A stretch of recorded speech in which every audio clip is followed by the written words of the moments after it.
এটা এই ছেলের জন্য এই মেয়ে একবার গোলাপ দেরি দিছিল, পাড়ার সবাই জানে। অত্যাচার করতেছেন, আমাকে মানে মৃত্যুর ভয় দেখাচ্ছে। রুমের মধ্যে নিয়ে গিয়ে খাটের উপর আমার ফেলে রাখেছে, এইভাবে ধরে বলতেছে যদি আমি আপোষের কথা না বলে। ছেলের সাথে আমার সম্পর্ক হচ্ছে 5 বছরের।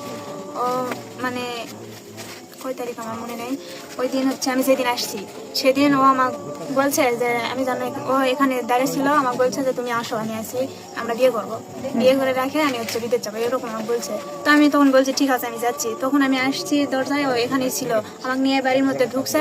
ঢুকার পর হচ্ছে ওরা মানে ওর ফ্যামিলির, ওর মা, ছেলে মানুষ ছিল না ওই দিন, ওর মা, তারপর খালা, ফুবু, ওর দাদি, নানিরা ছিল, ম্যামি ছিল, ওরা সবাই আমাকে ধরে মারবার লাগছে।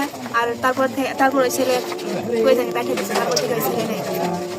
তারপর থেকে আমি এই বাড়িতে ছিলাম আজকে মনে হয় 12 দিন হচ্ছে। 12 দিন ওরা আমার খুব অত্যাচার করছে, আমার ফ্যামিলির সঙ্গে কোনো যোগাযোগ করতে দেয়নি, কিছু করতে দেয়নি। তারপরে আজকে আবার সকাল থেকে আমার উপর অত্যাচার করতেছে, আমাকে মানে মৃত্যুর ভয় দেখাচ্ছে। রুমের মধ্যে নিয়ে গিয়ে খাটের উপর আমার ফেলে রাখেছে, এইভাবে ধরে বলতেছে যদি আমি আপোষের কথা না বলে আমাকে গুলজার আর হচ্ছে পরে ওই যে ইয়েরা আসছিল, বিএনপি দলের লোক, রিপন, তারপর সুহেল মেম্বারও ছিল। আমি চাচ্ছি ওই ছেলের সাথে আমার বিয়ে হোক, বিয়ে না হলে আমি এখানে আত্মহত্যা করবো, বিয়ে না হলে আমি মুখ কাউকে দেখাতে পারবো না, আমি আত্মহত্যা করবো। আজকে গেছে ওই যে দাঁড় করে দিছে, ওরা জোরপূর্বক করে মেয়ে দাঁড় করে নিয়ে আসছে। গলার দড়ি দিবে চাইছিল, এর আগে 5 বছর আগে একবার গলার দড়ি দিবে চাইছে, এই ছেলের কারণে সবাই উদ্ধার করা হয়েছে, তালার ইয়া করা হয়েছে।